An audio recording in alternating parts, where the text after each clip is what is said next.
Okay, चलिए फिर थोड़ा दिन ऐसा है कि हेडलाइन भी ढूंढनी पड़ रही है, थोड़ी कम है ना।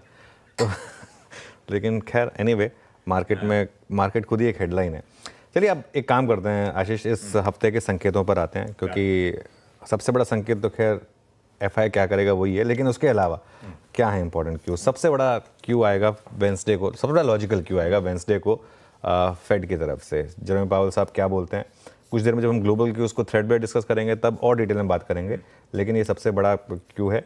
ग्लोबल बाजारों की अगर आप माने तो एक हॉकिश कट, मतलब 25 बेसिस पॉइंट का रेट कट, लेकिन साथ में ये भी बोल देंगे कि भाई बहुत ज़्यादा इन्फ्लेशन है, अब इससे ज़्यादा मत एक्सपेक्ट करिए हमसे, अब हम और ज़्यादा कट नहीं कर पाएंगे। ये मार्केट मोटा मोटी मान के चल रहा है, लेकिन ये तो लॉजिकली जो इस हफ्ते का सबसे बड़ा ट्रिगर है। टेक्निकली इस बाजार के लिए सबसे बड़ा क्यू क्या है, एफआईएस किस करवट उठ रहे हैं, या वो डिसाइड कर रहे हैं कि आज मार्केट में गेम करना है या नहीं करना है ना। वो सबसे बड़ा क्यू है, क्योंकि वही हो रहा है मार्केट में अब। अच्छा, हमारी मार्केट ना अब काफ़ी सेंसिटिव हो गई है एफआईआई बिहेवियर से। आप देखिए रोज़ मार्केट जो है, जिस तरफ एफआईएस जो ट्रेड ले रहे हैं मार्केट उस तरफ चल रहा है। अब हम काफ़ी हद तक उसके ऊपर डिपेंडेंट हो गए। हमने एक टाइम बिताया था आशीष जिसमें हम एफआईएस के बिहेवियर से हमको कुछ फ़र्क नहीं पड़ता था, लेकिन अब वो शेयर वॉल्यूम उनका इतना ज़्यादा हो गया, वो भी लार्ज कैप में, कि उससे अब काफ़ी इम्पैक्ट आने लगा है मार्केट में। तो उस पर मेरी काफ़ी नज़र रहेगी, क्योंकि हम काफ़ी, जैसे मैं काफ़ी सेंसिटिव हो चुके हैं। उसके अलावा मेरी नज़र इस हफ्ते एक और चीज़ पर रहेगी, बैंक निफ्टी अब वापस उस जोन में आया जहाँ से पिछली बार फिसला था, और वापस अब अपने ऑल टाइम हाई से करीब 1.6% दूर है। पिछली बार हम यहाँ तक आए थे और यहीं से फिसले थे। निफ्टी भी यहीं तक आया था, 24,800 तक यहीं से फिसला था। 54,467, मतलब टेक्निकली फ्राइडे जैसा एक और सेशन आ जाए तो लग जाए ऑल टाइम हाई। मतलब उसमें क्या है, इंटरडे में 800 पॉइंट बैंक निफ्टी के लिए क्या बड़ी बात है। फ्राइडे को तो इंटरडे में 1500 पॉइंट भागे थे। तो लेकिन एक चीज़ है बाजार में, अब ये बाजार करेगा क्या। आपको एक दिन ऑप्शन राइटर्स की पिटाई होती है, एक दिन ऑप्शन बायर्स की पिटाई होती है। फ्राइडे को दोनों की पिटाई कर दी मार्केट ने। बाकी ठीक है, बारी बारी सबका नंबर आना था, तो फ्राइडे को सबका नंबर आ गया। फ्राइडे को बहुत कम लोगों ने बहुत ज़्यादा पैसा बनाया होगा, जिन्होंने बनाया होगा बहुत ज़्यादा पैसा बनाया होगा, लेकिन मोस्टली लोगों ने पैसा फ्राइडे को लूज़ करा होगा, क्योंकि दोनों तरफ के लोगों के स्टॉप लॉस लगे होंगे। तो और ये वॉलेटिलिटी मुझे लग रहा है कि कंटिन्यू करेगी। तो अगर तो आप वॉलेटिलिटी नहीं झेल सकते तो इस मार्केट से दूर रहें। बिल्कुल ज़रूरी नहीं है कि जब आपको अगर ट्रेंडिंग मार्केट पसंद है तो वो ट्रेंडिंग मार्केट जब आए तभी आप ट्रेड करें।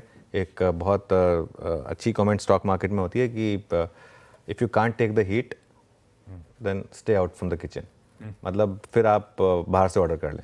लेकिन अगर आपको घर का खाना चाहिए और अच्छा खाना चाहिए, खुद बना के खाना चाहिए, तो फिर वो आपको वो ओवन के पास खड़ा होना पड़ेगा, गैस के पास खड़ा होना पड़ेगा, वो हीट आपको लेनी पड़ेगी। वो ले सकते हैं जिन्होंने ली फ्राइडे को, उसको अच्छे से वो किया, एब्जॉर्ब किया, उन्होंने टुवर्ड्स द एंड अच्छा खाना भी खाया होगा। लेकिन अगर आप ये वॉलेटिलिटी नहीं ले सकते तो बहुत कुछ है करने में लाइफ में, कुछ टाइम के लिए ट्रेडिंग छोड़ दें फिर भले।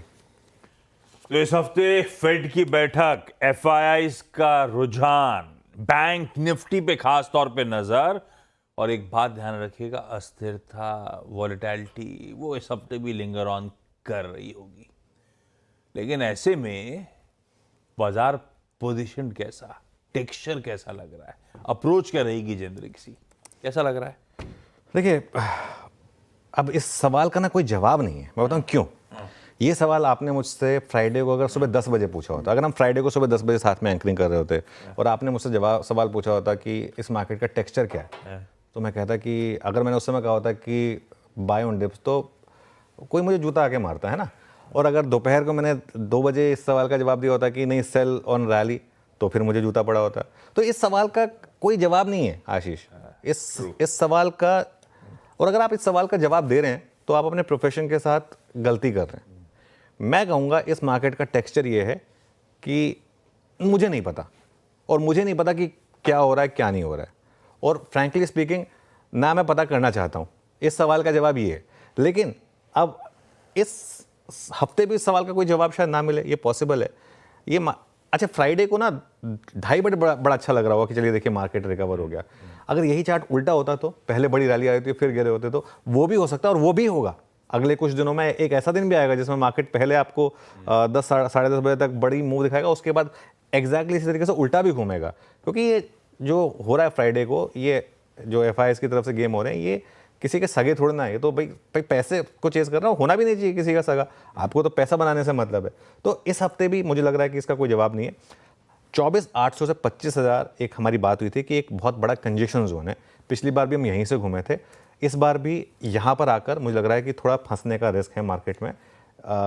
इस जोन में पिछली बार भी फंसे थे, एक बार के लिए तो 24,850 वाला निफ्टी 24,857 का हाई था, एक बार के लिए तो आप 24,200 तक चले गए थे ना, जो फ्राइडे का लो था वो 24,200 के करीब था, एक बार के लिए तो आप वहाँ तक पहुँच गए थे।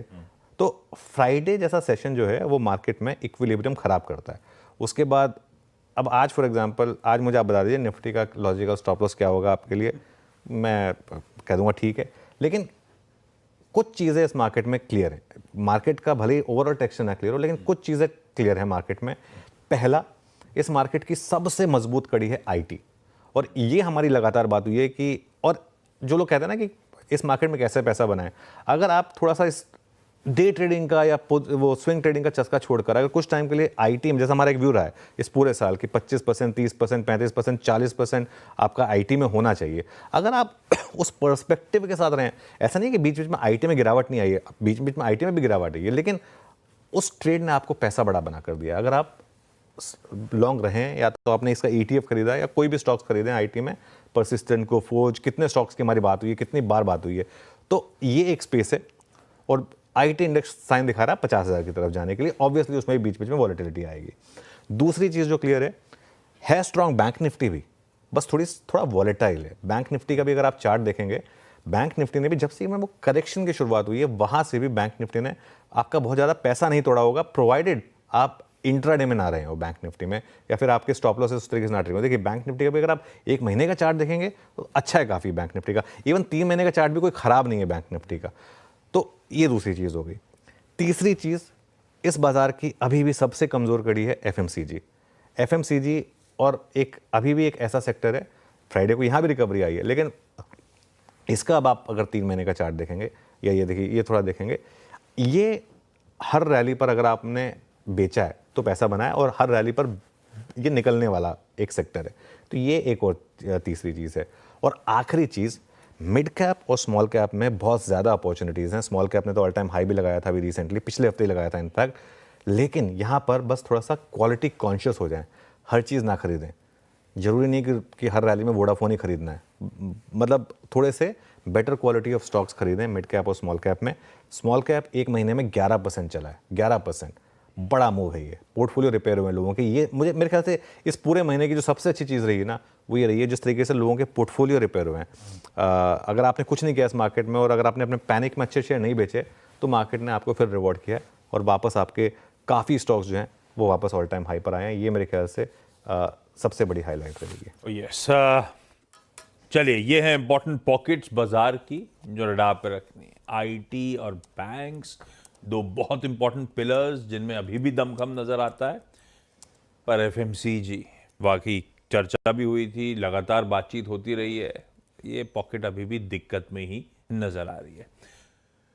आज के संकेत अब आपकी स्क्रीन पे, गिफ्ट निफ्टी सुबह से हल्के लाल निशान के साथ, इनफैक्ट इस समय भी 50-60 पॉइंट के हल्के दबाव के साथ शुरुआत होने के इंडिकेशंस दे रहा है। हालांकि पूरा एशिया मिला जुला, फ्राइडे का जो US का हैंडओवर था वो सुस्ता था, आज सुबह के फ्यूचर्स फ्लैट हैं, तो ऐसा कोई क्लियर कट नहीं, कंसोलिडेशन टाइप ग्लोब दिख रहा है।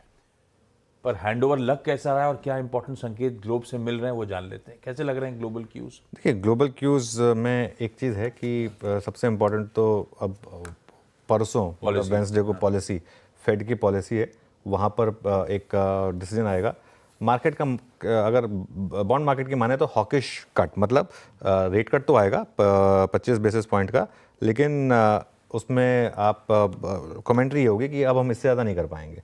और मार्केट में अब थोड़ा सा इन्फ्लेशन अभी भी हमारे लिए सरदर्द है, और ये सब थोड़ी सी बातें होगी।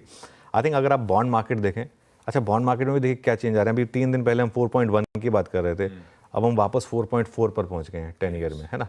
तो ये बॉन्ड मार्केट में भी काफ़ी वॉलेटिलिटी है, और 2 हफ्तों में ट्रेजरीज का सबसे ख़राब यहाँ पर प्रदर्शन रहा है। और मैं एक और चीज़ देख रहा था, वहाँ पर डाउ जोन्स में कुछ दिक्कत आ गई है। बाकी सारी मार्केट चल रही हैं, डाउ जोन्स वीकली देखिए आप 1.8% डाउन था, S&P भी हल्का सा डाउन था, नैस्डैक हालांकि ऊपर था। 7 दिन से डाउ जोन्स नीचे आ रहा है। बहुत ज़्यादा नहीं, लेकिन जैसे कहते हैं ना, धीरे धीरे धीरे धीरे। और 2020 के बाद ये सबसे बड़ी अंडर परफॉर्मेंस है डाउ जोन्स में, जो कोविड का साल था उसके बाद।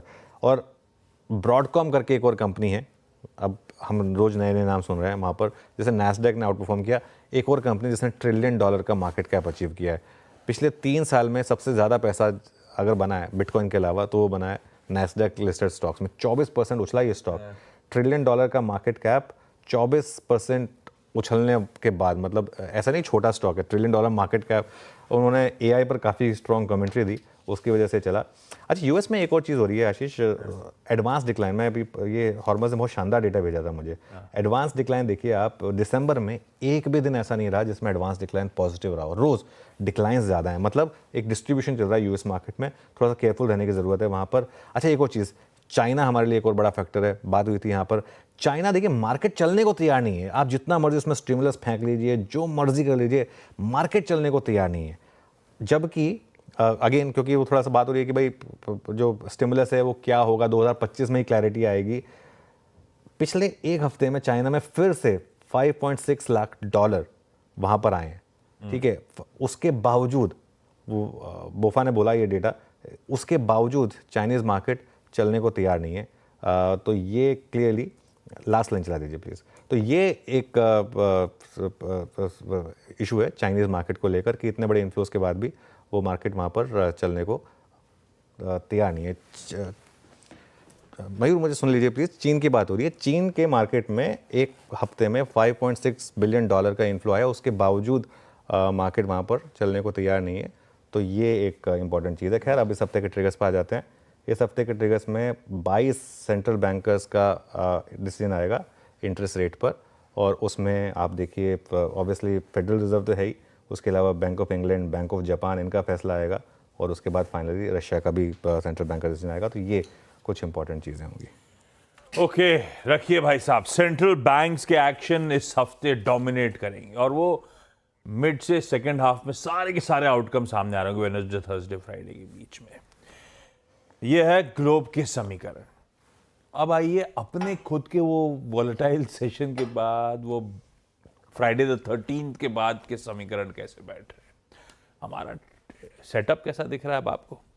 एफआई के आंकड़े तो पॉजिटिव दिख रहे थे, कैश मामला बाकी कैसा? देखिए, एफआईएस के मामले में ऑब्वियसली काफ़ी वोलेटिलिटी है। काफ़ी बाइंग है फ्राइडे को, और वो तो खैर लग भी रहा था स्क्रीन देखकर कि बाइंग तो रही होगी वहाँ पर। कुल मिलाकर 2300 करोड़ की बाइंग है। और ग्रॉस नंबर देखिए आप, 16,000 करोड़ की ग्रॉस बाइंग और 13,000 करोड़ की ग्रॉस सेलिंग। वो जो बात हो रही थी ना कि दिसंबर में क्रिसमस हॉलीडे पे चले जाते हैं एफआईएस, कुछ नहीं है, वॉल्यूम ज़बरदस्त हैं। तो भाई पैसा जिसको अच्छा लग रहा है वो तो करेगा ट्रेडिंग। अच्छा, ये देखिए, ये बार्स कितने मतलब इरैटिक हो चुके हैं। उससे एक दिन पहले 3500 करोड़ की सेलिंग, 2300 करोड़ की बाइंग। हो सकता है आज फिर सेलिंग आ जाए, यू नेवर नो, तो हायर लेवल पर। तो खैर, इंडेक्स फ्यूचर्स की जहाँ तक बात है, उसमें देखिए आप पहले टेबल आएगी लॉन्ग और शॉर्ट की। चलिए, उस टेबल में इतना आपको सिग्निफिकेंट नहीं समझ में आएगा, अगली टेबल ज़्यादा ज़रूरी है जिसमें आप देखेंगे कि क्या हुआ। और देखिए, फ्राइडे को क्लाइंट्स ने काफ़ी हद तक अपने लॉन्ग्स काटे, 26,000 लॉन्ग काटे। और ये मुझे लग रहा है सुबह सुबह उनके लॉन्ग कट गए होंगे, उसके बाद वो ले ही नहीं पाए होंगे ट्रेड, हिम्मत ही नहीं कर पाए होंगे फ्राइडे को जो सुबह हुआ। उसके बाद एफआई ने दूसरी तरफ लॉन्ग जोड़े और शॉर्ट काटे। और अगर आप एफआई का डेटा देखेंगे तो इंडेक्स फ्यूचर्स में 481 करोड़ की बाइंग है, लेकिन स्टॉक फ्यूचर्स में देखिए 7,700 करोड़ की बाइंग है, जो हमने सुबह सुबह डिस्कस किया। ये 22 नवंबर के बाद सबसे बड़ी खरीदारी है स्टॉक फ्यूचर्स में एफआई की तरफ से। अगेन जो आपको बता रही है कि कुछ हद तक मार्केट में क्या हुआ फ्राइडे को।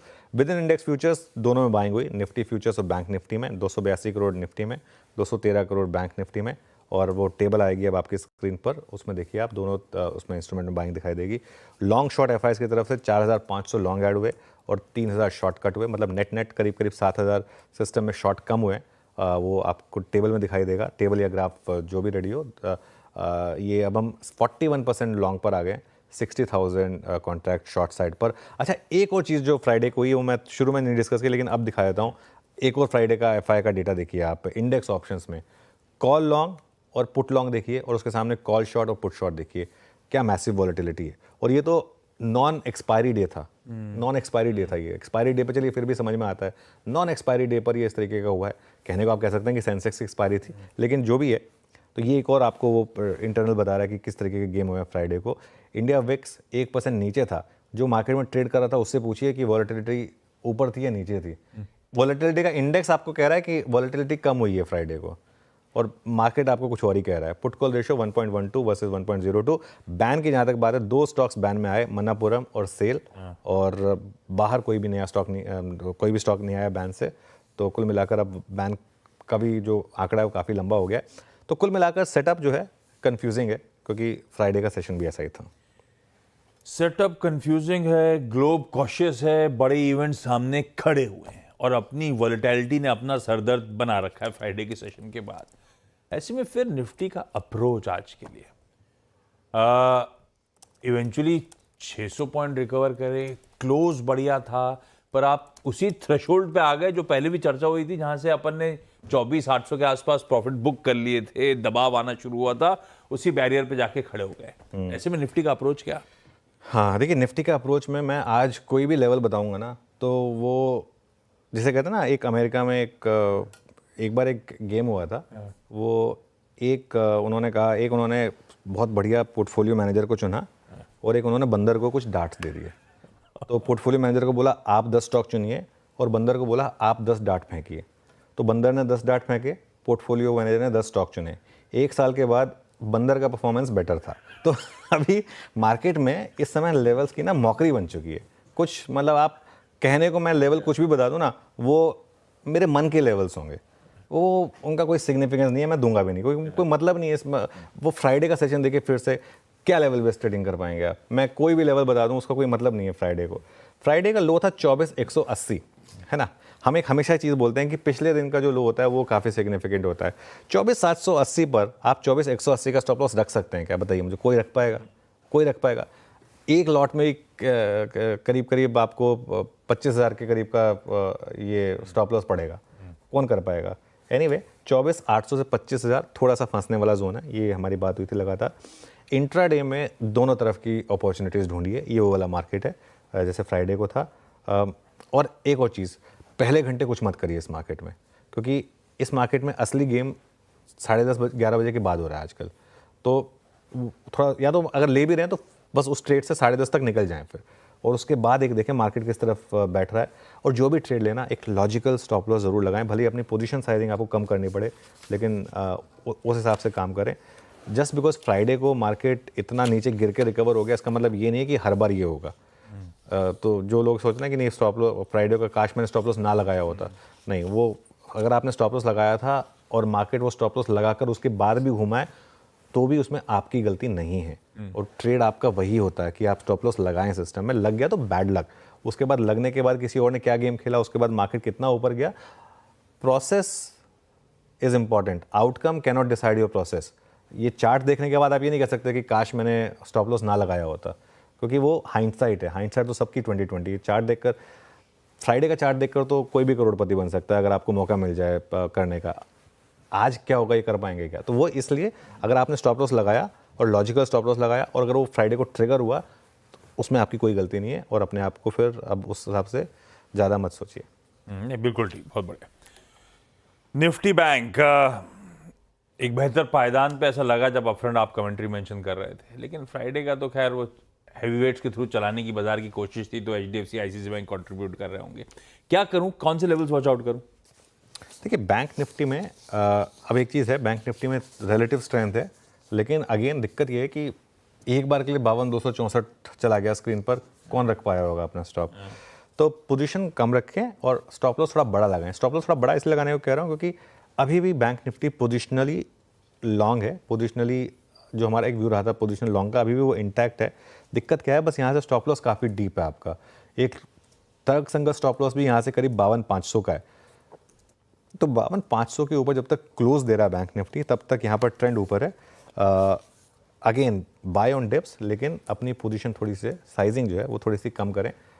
तो वो मेरे ख्याल से यहाँ पर आपके लिए तर्कसंगत ट्रेड रहेगा। देखिए, आज मैं कोई बहुत ज़्यादा स्पेसिफिक्स में नहीं जाऊँगा कि इस लेवल पर बाय करें स्टॉप लॉस लगा दें, इस लेवल पर सेल करें स्टॉप लॉस लगा दें, क्योंकि फ्राइडे को जो हुआ उसके बाद मेरा, जैसे कहते हैं ना, अंतर्मन मुझे अलाउ नहीं करेगा इस तरीके की कोई ट्रेड देना, क्योंकि वो उनका कोई रेलेवेंस नहीं है जो फ्राइडे को हुआ उसके बाद। ठीक, निफ्टी बैंक का ये लेवल्स हैं या जेनरिक अप्रोच है, वो सब आपकी स्क्रीन पे। सीएनबी सेवाज का मंडे का पैनल रेडी हो रहा है।